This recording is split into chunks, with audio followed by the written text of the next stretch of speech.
बिस्मिल्लाहिर्रहमानिर्रहीम। अस्सलाम वालेकुम स्टूडेंट्स। अब हमने जो टॉपिक डिस्कस करना है आज के लेक्चर में, दैट इज स्टीशियोमेट्री।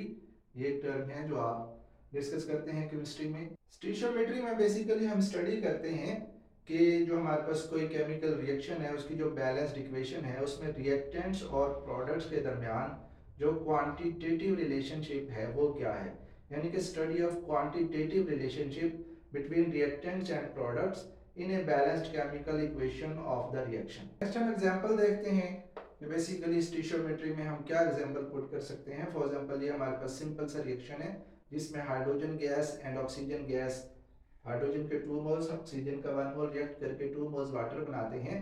तो 2 मोल्स ऑफ हाइड्रोजन गैस का जो मोलर मास बनता है वो 4 ग्राम बनता है। 1 मोल ऑक्सीजन का जो बनता है दैट इज 32 ग्राम, और 2 मोल्स ऑफ वाटर का जो हमारे पास मोलर मास होता है दैट इज 36 ग्राम।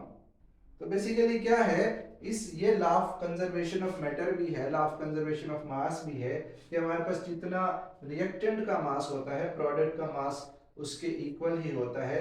इस बैलेंस्ड केमिकल इक्वेशन में हम बेसिकली रिएक्टेंट्स और प्रोडक्ट के दरमियान जो क्वांटिटेटिव रिलेशनशिप है उसको स्टडी कर रहे हैं।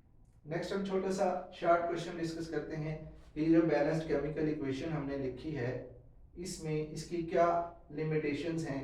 ये हमें कुछ ना कुछ बता तो रही है लेकिन ये कंप्लीट इंफॉर्मेशन नहीं दे रही। बैलेंस्ड केमिकल इक्वेशन की लिमिटेशंस यहाँ पे 3 लिमिटेशंस हमने लिखी हैं। पहली है कि बैलेंस्ड केमिकल इक्वेशन हमें रिएक्शन के रेट के बारे में नहीं बताएगी कि रिएक्शन फास्ट होगा कि स्लो होगा। अगली चीज़ है कि ये हमें रिएक्शन की कंडीशंस के बारे में नहीं बताएगी कि रिएक्शन किस तरीके से होगा, किस वेसल में होगा, किस टेम्परेचर पे होगा, एक्चुअल सर्कमस्टांसेस क्या होंगे रिएक्शन के। और ऐसे रिएक्शन की इक्वेशन लिखी जा सकती है जो हकीकत में नहीं हो सकता नॉर्मल कंडीशन। हमने डिस्कस करना है कि कंडीशंस क्या होंगी स्टीशियोमेट्रिक कैलकुलेशंस के लिए। तो हमारे पास यहाँ पे जो कंडीशंस हैं वो हम देखते हैं। स्टीशियोमेट्रिक कैलकुलेशंस की जो कंडीशंस है वो यहाँ पे हम डिस्कस करते हैं। 2 कंडीशंस हम यहाँ पे लिखते हैं। पहली कंडीशन है कि तमाम जो रिएक्टेंट्स हैं वो प्रोडक्ट में कन्वर्ट होने चाहिए, तो फिर आपकी कैलकुलेशन जो है वो ठीक होगी। उसके बाद कोई साइड रिएक्शन ना हो, यानी कि कोई ऐसी प्रोडक्ट ना बने जो कि रिक्वायर्ड ना हो। स्टीशियोमेट्रिक कैलकुलेशन में आपने law of conservation of mass and law of definite proportion, इन 2 लॉज को भी ओबे करना है, तो फिर आपकी कैलकुलेशंस जो है वो करेक्ट होंगी। नेक्स्ट हमारे पास छोटा सा पार्ट है इस टॉपिक का कि वो कौन सी रिलेशनशिप्स हैं जो हम बैलेंस्ड केमिकल इक्वेशन की मदद से उसकी हेल्प से स्टडी कर सकते हैं। तो वो रिलेशनशिप्स यहाँ पे हम देखते हैं। इस रिलेशनशिप को अंडरस्टैंड करने के लिए यहाँ पे हम बैलेंस्ड केमिकल इक्वेशन लिखते हैं। सिंपल वही इक्वेशन है जो वाटर मॉलिक्यूल की फॉर्मेशन की है कि 2 moles of hydrogen gas will react with 1 mole of oxygen gas and 2 moles of water are produced.